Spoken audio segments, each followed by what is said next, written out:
Jordan, I think you're muted.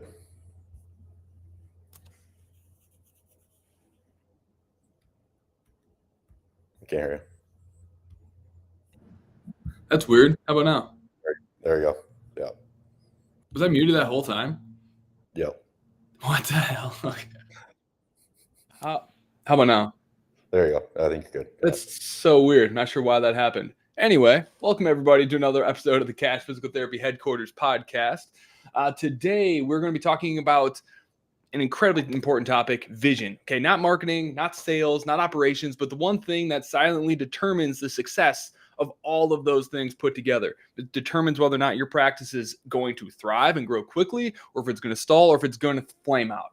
Because the truth is, most practice owners, they don't have any vision whatsoever, and it prevents them from taking the necessary action to make their practice successful. It prevents them from being able to convince patients that they can get them an incredible outcome. It prevents them from being able to attract team members that are going to help grow and build a great practice.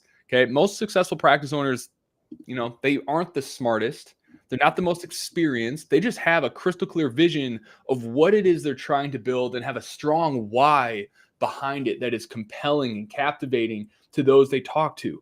Okay, vision is what pulls everything together and attracts A players to your team. It's what gets you out of bed when things get really, really difficult. It's what keeps you from becoming complacent when things are going pretty well. And most people cast a painfully small vision and call themselves realists. But let's be real.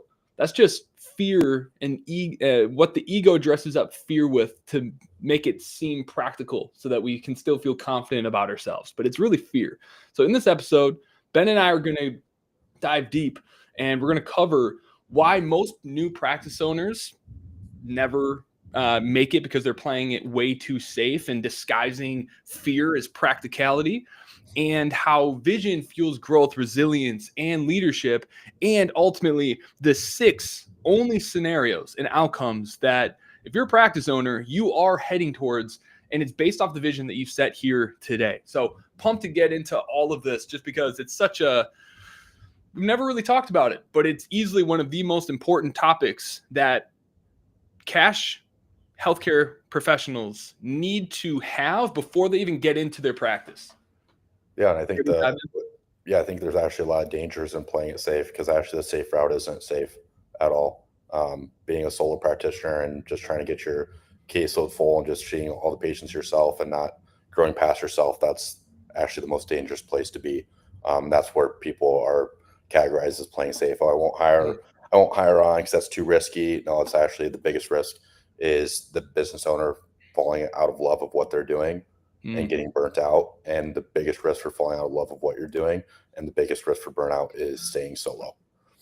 Right. And let's be real.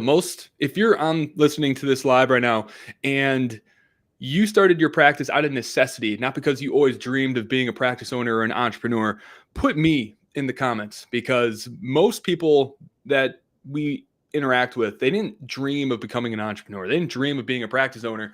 They did it because they didn't believe in the treatment that they were restricted to when they're working at an in-network clinic or at a hospital. They knew that they couldn't make enough money to provide their families with the lifestyle that they wanted to create. They didn't feel the gratitude and the fulfillment that they expected to have at the place that they were working. And so they knew they wanted to be able to retire and not treat patients until they're 60 years old. And so they started a practice. The consequences of that is people starting practices just to create jobs for themselves, just to be able to make enough money to get by. And what's the biggest issue with that, Ben? Right out of the gate. Biggest issue with what? Just starting your practice just to replace a job. Yeah, I mean, that's the thing too, is like today's day and age that if you really, like when I started my practice, the reason I started my practice because there's no other cash-based physical therapy clinics around. And there'd be a lot of people that would be, if you just want to create a job for yourself and you just want to stay solo, you're better off just working for another cash-based practice, honestly. Absolutely. I had to do it just because there wasn't an option of really working for somebody else close by. And so if you really just want to be solo you're going to be working like 60, 80 hours, and to be able to replace your income, and your hourly rate is going to be less than what Mm. you're making currently.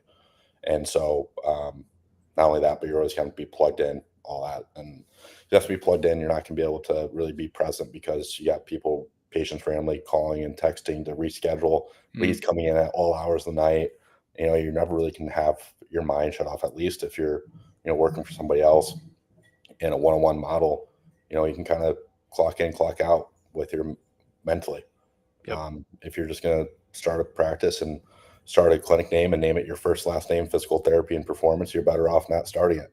Like Right. why start a practice just for it to be yourself? There's much better options out there. Right.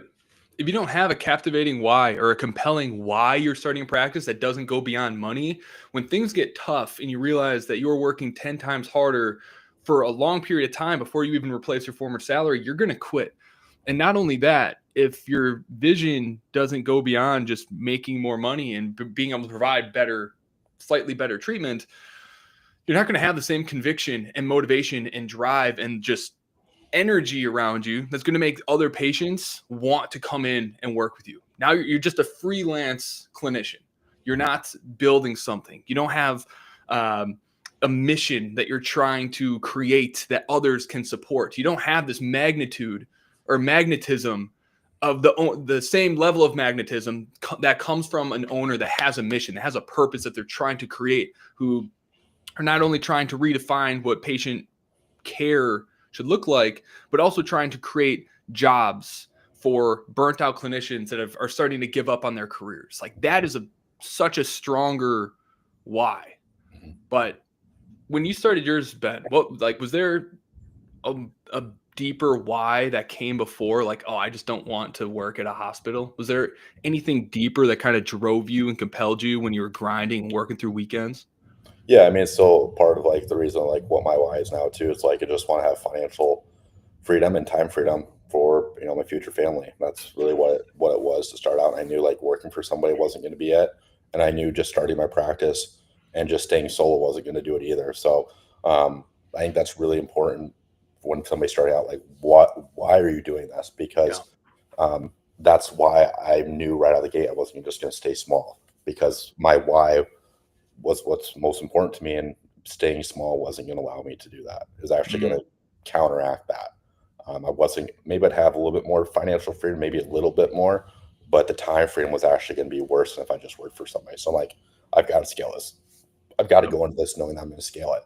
Right. So if you know you want to scale it, like there's like clinics that are popping up that I can tell people are not thinking about long term and what their why is. Mm. Like they're naming it their first and last name physical, to be like me naming it Ben Boggy Physical Therapy and Performance.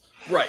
That's Like not why? sellable. Yeah. No, it's not sellable. Like, who am I gonna sell this to? And like also everybody that calls in, they're gonna be wanting to work with Ben. Like, well, Hmm. you gotta also like that's why it's so important to get your why down from a logistical standpoint and just a gameplay standpoint. Obviously, you can always change your name to like doing business as, but at the end of the day, like go into it with the beginning in mind. Right. And if you don't have your why, you don't have that end. You don't have that end point to be able to begin with end in mind, because it then doesn't exist because your why doesn't exist. Yep. And I think like a lot of people, they hear like, oh, I need a vision statement. I need a mission statement. They just put this corny crap together on their website that doesn't actually mean anything, doesn't get revisited. It means nothing. And it's because they haven't thought about what they want for themselves yet. They haven't painted the picture of here's what I want my life to look like 10, 20, 30 years from now, to make sure that the vision that they're creating for their business is actually in alignment with what it is they're trying to create. So it actually means something and you're actually motivated to go and get it. Like for me, I didn't always think I was going to be an entrepreneur. I didn't really figure it out until I was in college and was just surrounded by other people who were in the entrepreneurial world when apps were just exploding. And, I was in computer science. So me and Max, our now partner, were building apps left and right. That's when I realized I wanted to be an entrepreneur. But my why, my whole life, was to not fall into the trap that my dad was in. Love my dad. Taught me so much more than I ever thought. And it wasn't until I started, entered my 30s, I realized just how much I've actually gained from him. But I didn't know the guy until my like low teens because he was always working crazy hours. When he was home, he was always stressed out. Thought my dad was the biggest dick, right? But it was just he was doing so much to take care of our family. And as a kid, I just didn't realize what he was actually sacrificing to make that happen. I just knew he wasn't there. And so my why has always been that by the time I have kids, I'm not only going to be financially set, but I'm going to have the time freedom to be able to be there for all of the things, right? That's why Jen and I don't have kids yet.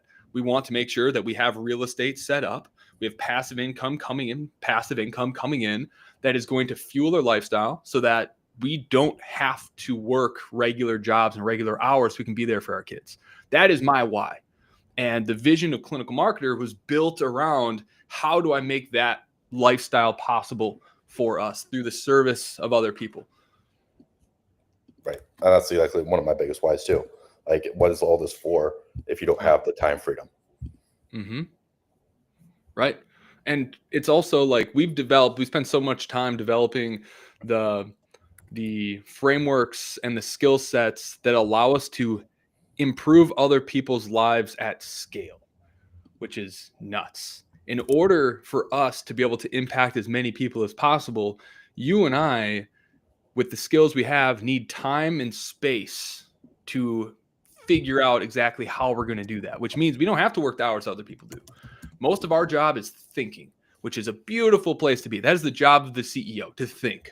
What are the future problems and issues and threats that we can circumvent and bypass? What are the current constraints we have stopping us from growing? Our job is thinking, which means we're no longer trading time for money. That's ultimately where everyone needs to get to. I think the problem that a lot of clinicians have that enter the entrepreneurial space is they can't cast a vision because they're too realistic, is what they call it. But in reality, that's just the ego's label for fear, so that you can digest the fact that you're playing small. Why do you think it is that they're all playing so small when they're capable of so much more? I think it's the space that they're coming from. You know, it's kind of like it's similar to like so listeners that are really just more clinical focused. It's kind of like, I think what it comes down to is, imagine you do a phone call with a prospective lead. They're a runner. They haven't ran for a year. Yeah. You ask them what their goals are, and they're like, "Oh, I just love to be able to run again." Okay, well, how long? "Oh, I just love to be able to do a mile again." And then you get them in, and within 3 to 4 visits, they're back to running a mile. And you revisit, like, "Hey, what are your goals?" And they're like, "Oh, I guess I hit my goal. I guess I'd love to be able to run a race again. I used to do half marathons." And like, "Okay, well, do you want to get back to that?" And they're like, "Yeah, I'd love to do that." Right.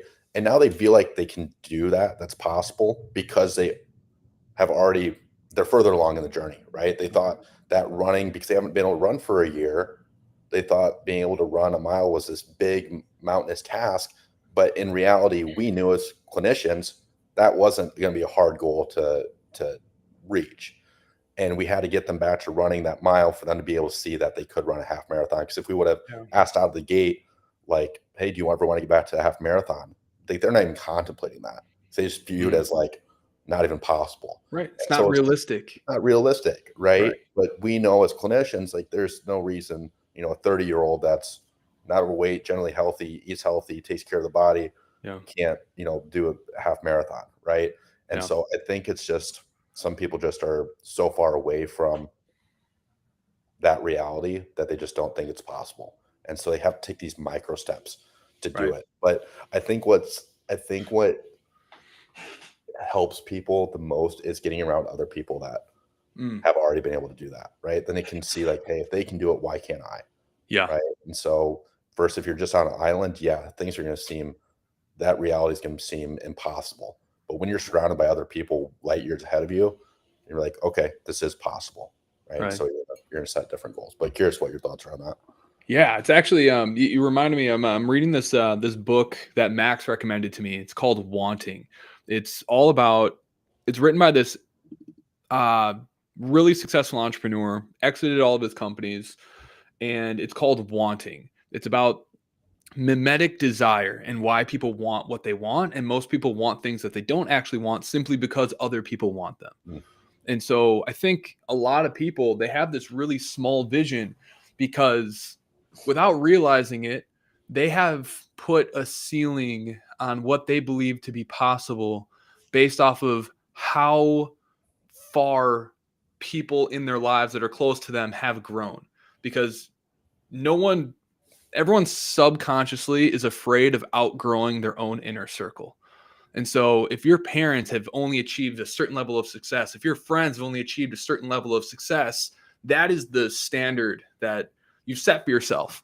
And people are terrified of leaving their circle, of thinking bigger, of wanting something bigger, because it makes other people around them look and feel smaller. Like, what if, we don't have the same problems anymore that bind us, that make us a community, that make us a friend group? I don't have the same problems that you have anymore. I'm not interested in going to the bar or doing the X, Y, and Z because I want to focus on talking about, stocks, about business, about family, about, things that grow us. And I think, a lot of people don't even realize that they have these walls that were put up around them as, just how they grew up. So what do people got to do to find the walls that they've put up for themselves and climb over them? And then get around other people that have what you have. Yeah. Like, what do you truly want? Because if you keep just sticking around other people that don't have what you want and just stick with the same friend group that aren't leveling up, that's the thing too, is your friends can level up too, as but it's not your job to drag them along on that either. But yeah, it's just getting around other people so those walls aren't there. The possibilities are endless. That's really what it comes down to. That just so Jenna and I have been watching a bunch of just garbage TV because Jenna hasn't been feeling that well. I will do whatever she wants. So we're watching reality TV. And because of that, last night I got her to watch whatever I wanted to do. And I picked Coach Carter. There's no way you haven't seen Coach Carter, right? And the only part of that movie that she's seen is that famous, the ending that's in so many reels where it's I forget what his name is. I should know. I just watched it. But at the end, he stands up at the desk and says, our greatest fear is not that we are inadequate, is that we're powerful beyond measure. It is our light, not our darkness, that most frightens us. Bunch of really good stuff. And then it ends with us basically living without fear, unconsciously gives others permission to do the same. So I think off of what you just said, when we do expand our circles, when we do set bigger bars, when we do surround ourselves with people who are way further than us, and we cast a larger vision and we start acting in service of that mission, a lot of people never take those steps out of fear of what other people around them are going to think. But the reality is, as two men who have gone beyond that, I think we can say beyond a doubt that it does inspire and uplift the other people around us. And the people who can't hang, they do drop off, but it's not as dramatic as I think a lot of people are afraid of. Yeah. Have you lost friends over this? Yeah, I mean, there's just friends I just don't keep in touch with as much, and still cordial. I'll still checking with them, and every once in a while checking with me and whatnot. But it's not like we're not as close as we once were. But then there's also a lot of friends that have grown at the same rate and made that decision. Not a decision. I didn't have to. It's not it's where you have this hard conversation. You haven't grown, so I'm not talking anymore. It's just it just kind of fizzles out, phases out. But then there's others that continue to level up, and it's just easier to keep them in your life. And it's not this hard decision that you got, or conversation you have to have with every of your friends. As you start achieving higher level success, it's just something that just kind of naturally happens. I think that's what kind of scares people too, is they have to have this. I don't know.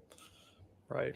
And you got to sit back and reflect, especially if you're young, you're still in college, just getting into this game. You got to sit there and think, what are you more afraid of?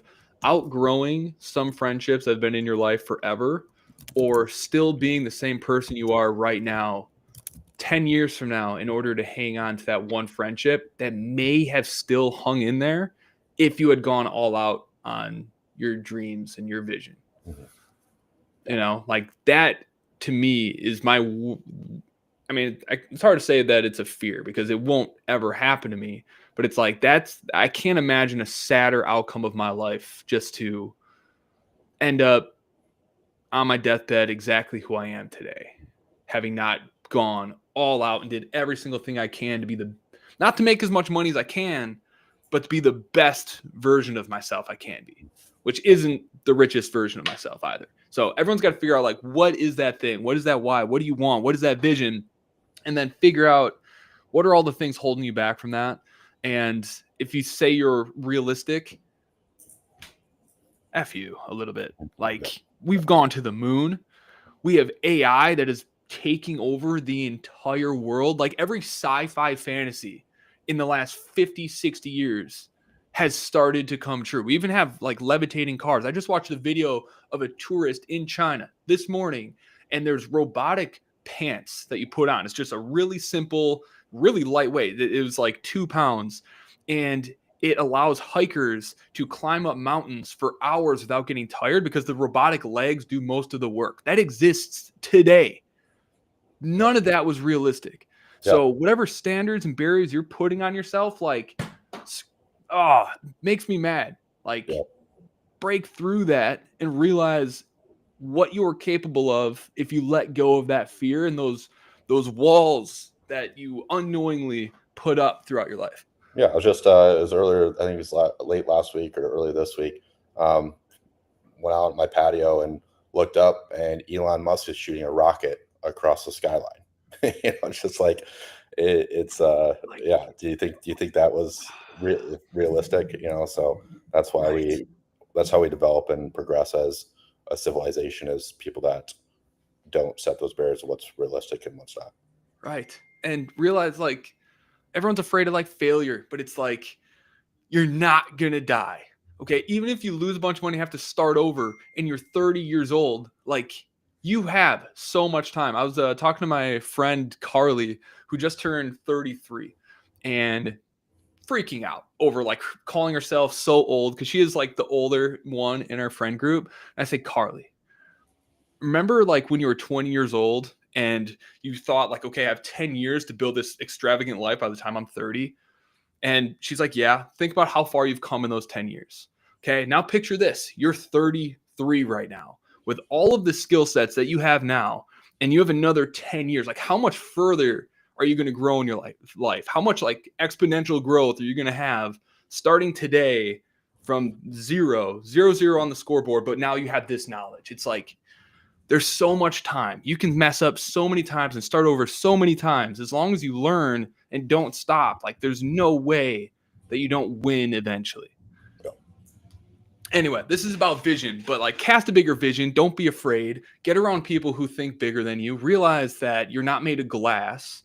And if you have to buy cheaper groceries and eat out less often and go to the bars less often and not take a trip this year so that you can figure your shit out, who cares? Do it. Because in the end, 6 years from now, after failure, once you eventually win, the only thing anyone remembers is the winning. I've had friends tell me that Mather always wins, and I wanted to punch him in the mouth because, like, I get my teeth kicked in every single month. I just don't stop. So it looks like from outside observers that we're always winning. And I know the same is true for you, Ben. Yeah. On the outside, looking in over the course of years, 2 years, and whatnot, it can look like winning, but when you're in the nitty gritty of it, it's just getting punched in the mouth day after day. You look like you're winning eventually. So. Right. We build calluses. We welcome it. We know we can take it. You know, if Conor McGregor goes into a street fight, he's probably going to let a few people land punches on him just to show him who they're messing with. You know what I mean? It's like, that's how entrepreneurship becomes at some point. You've taken so many hits to the face. You've survived so many seemingly catastrophic existential crises that now it's like, you see an opportunity, you jump at it in a second because you're like, bring it on. Worst case scenario, it doesn't work. I'm going to pivot, and I'm going to pivot myself to victory every single time.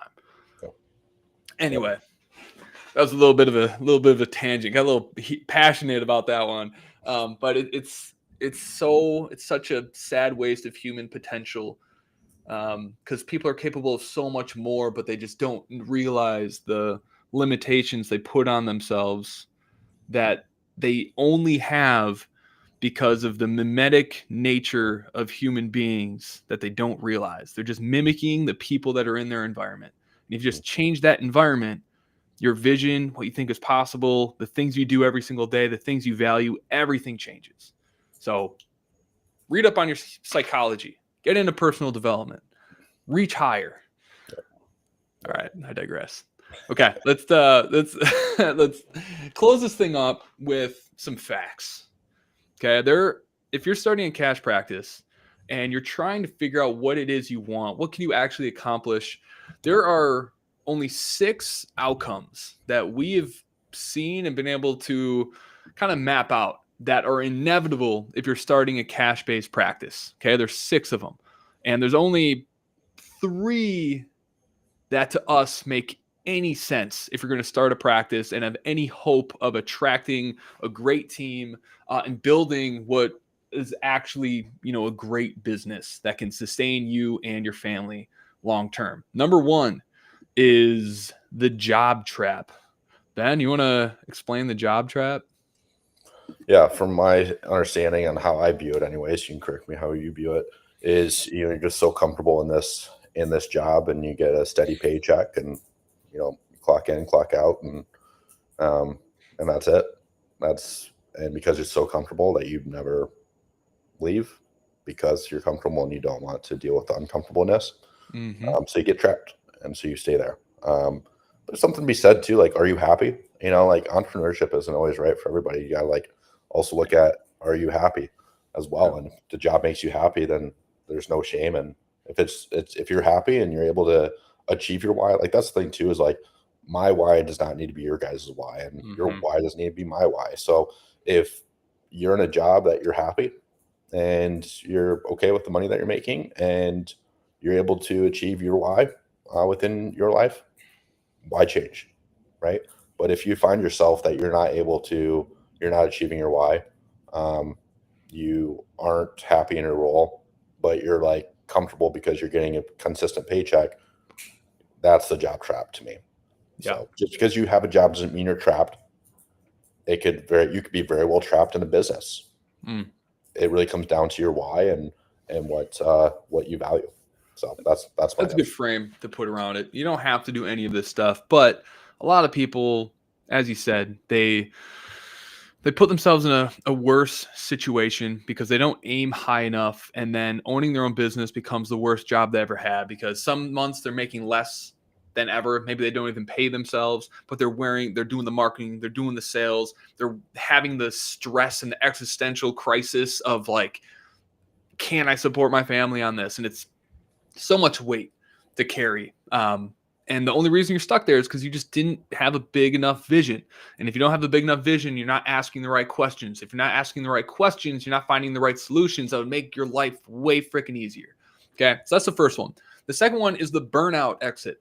Okay, this one kind of self-explanatory. You're in the job trap, but you're unhappy.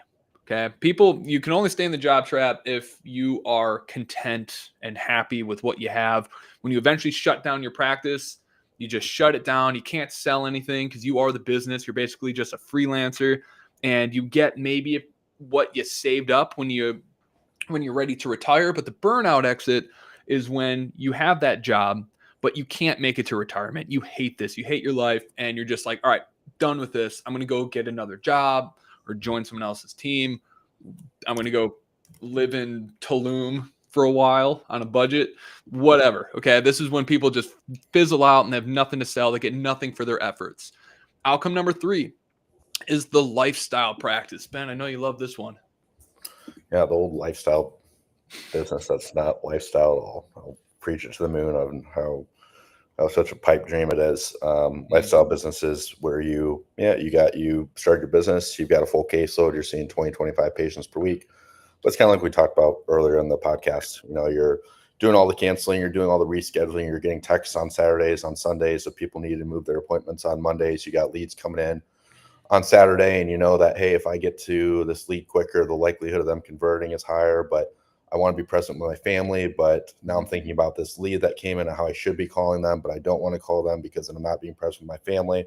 I'm not being present with my family anyways because I'm thinking about this lead and how I'm shaming myself for not getting to it. I know on Monday I'm going to wish I would have gotten to that lead because now they're not answering, they didn't convert, and now my schedule's not full, right? You see, like, this is all thoughts. Like, I can just rip on that because it's the exact same thoughts on how miserable I was when I was at this place. Like, I was more miserable when I was a solo practitioner than I was working than when I was working in a mill, you know? And so the lifestyle business, you are doing all that stuff.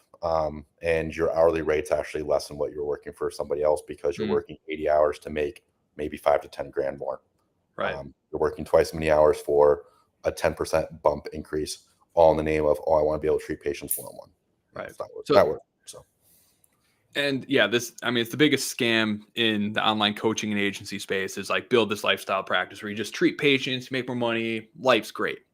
It can be at times. A third of the time it's great. A third of the time you feel nothing at all. A third of the time it's miserable. That's entrepreneurship. But in this scenario, maybe you have an admin doing some of the stuff that you hate. Maybe you have someone helping you a little bit with marketing, but the business depends on you always. If you go on vacation, if you get sick, the business is shut down. When you go to close that practice, eventually you have nothing to sell. You have nothing of value because the whole business depends on you. So you end up retiring on whatever it is you're able to save and whatever you might have up in the bank, but ultimately not a fantastic outcome for how much effort you're putting in to build that lifestyle practice. Number 4, the earnout. Okay. This is when you have some systems and you've automated some things. So it's semi self-sustaining. You can step away a little bit and the machine doesn't break. You pass the bus test, but the bus ran over your legs. Okay. So you're still there. You can still operate the business, but you're a little crippled. So if the outcome with this, when you go to sell a business, that still kind of depends on you. Ben, can you hit that from an investor perspective, like what an earnout is and why they do an earnout? Yeah. So if you aren't able to hit the bat, like the biggest thing that increases the value of a business or hurts the valuation of the business is the key man risk. So the key man risk is like, hey, again, hit by the bus, does the business survive? If not, no, then why would somebody want to buy you out so the person that's keeping this afloat is not there? Because the business would not exist without that person. So why are we buying this business? Because when we buy this business, the owner's not there. And if the owner's not there, we know that the business doesn't survive. So why are we buying something that isn't going to exist with the person that we're buying out? That's the key man risk and why the valuation of the business is not worth much. Right. So basically this is, maybe you built your practice to doing, $200,000 profit a year. Okay. Pretty good business, but you're still having a full-time schedule in that practice. You want to retire. You want to, liquidate the equity that you've built into that practice. So someone comes in, sees the profit. They think that's nice. And so they give you 2 to 3x your EBITDA. So you get a nice $600,000 payday. But because they see that this business depends on you, and if they just pull you out, it's not going to make the same level of profit. That earnout is going to be, we're going to pay you $600,000 over the next 5 years as long as you continue to hit these benchmarks for the business. So now you basically you get the payday, but only if you hit certain milestones, and now you work for somebody. That is an incredible outcome, and you should be really proud if you reach that point, but there's a better outcome that you can get. That full-on buyout. Ben, you've explored this. You want to explain this one real quick? Then we'll move on to our last one for the day. Yeah, so full-on buyout is like you don't have to stick around after the buyout. It's all out of sight, out of mind. It's a heavier upfront cash and payday as well. And you're able to do that because the business can survive without you. I will state that I flip-flop every year on what I want. But where I'm at currently is like if I sold it, I would actually probably take the slower. I'd rather stay within the business. So that's the thing too, is you can get a higher buyout or payout amount if you stick around, even if the business is like 100% independent without you, just so they know that you have the safety net. I'm there. I'm happy to stick around for X amount of time to be there as a safety net, to be able to increase and sell my business for more, because I'm betting on my business that I'm not going to have to be bothered a whole lot. But they are getting that extra assurance and quality that I know that I can give them without having to fulfill a whole lot. Right? So I'm betting on my business, and they're kind of not betting against the business, but they just want that extra assurance. Like, sure, I'll give you that extra assurance for increase in the valuation of the business. Right. So that's actually my play of what I'm going to do. I think Formosi's done something similar. I think he still owns like 40% of Gym Launch or something like that as well. And it's more of a passive. So that's probably something I would do eventually with ProConnects too, is still own a portion of it. They'll be able to have some of that cash flow come in with also a payout too. Yep. Smart. Super smart. And that's kind of leads into number 6, the legacy holdout, which I've had talk to a lot of people whose kids are going into med school or becoming doctors of physical therapy or just MDs. And they want to pass their practice on to their kids. They want to build, a legacy with their practice and create a self-sustaining asset that can fuel their lifestyle, pay for everything they want to have indefinitely for as long as their family wants to keep it in the family. I've seen this happen with a lot of dental practices, a few physical therapy practices. This is a really good strategy because at the end of the day, if you have a highly profitable business like yours, Ben, I don't know if you want to share your number, but what you profit every single year, but it's pretty ridiculous. And based off of how you're leveraging your finances and how everything, your investments are covered, why would you ever sell it? Why wouldn't you just keep letting it appreciate and grow and compound naturally, and you just sit back and continue to collect that over time, knowing that when you choose to, you can go and get that multi-7-figure check whenever you want because you've built a business that other people are willing to pay millions to be able to own. Yep. So anyway, those are 6 outcomes, everybody. Listen to those again and ask yourself, what is it you want for yourself? And what harm does it do to you in your life if you aim for number 6, the legacy holdout, building a massive self-sustaining business? What harm could that have in setting aims at that? You come up short, maybe you get an earnout. It's better than being stuck where you are with the problems you have simply because you're comfortable with those, and the unknown is more terrifying than the problems you're comfortable with. Exactly. Sad way to live.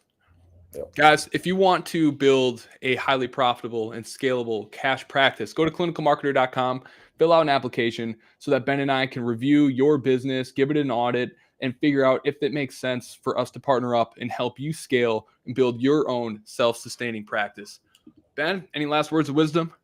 Nope. Just get out there, and you gotta push it, because like playing safe is not playing safe. It's there's nothing like you said, Jordan, like laying on your deathbed knowing that you could have achieved more is probably not going to be a great feeling. And so being able to avoid that at all costs and really see who you could turn into is one of the greatest rewards that you can do in life. So take that jump, take that perceived risk, and you'll be happy that you did. Right. And we only got 4,000 weeks to live, everybody. And you might tell yourself that you're playing it small for your family and for your kids to be able to, be with them a little bit more, when it's like, if you just put in 3-4 years of hard work, you'd have way more time with them forever, for the rest of their lives. But wouldn't you rather be able to have both and show them that they can pursue their dreams, that they can set a really high bar for themselves? Wouldn't you rather inspire them and show them that they can be all that they can be, rather than just lying to yourself and saying that I'm just going to play it really small so I'm not risking anything for them? I don't know.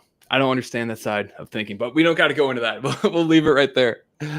Everyone, thanks for listening. Don't forget to like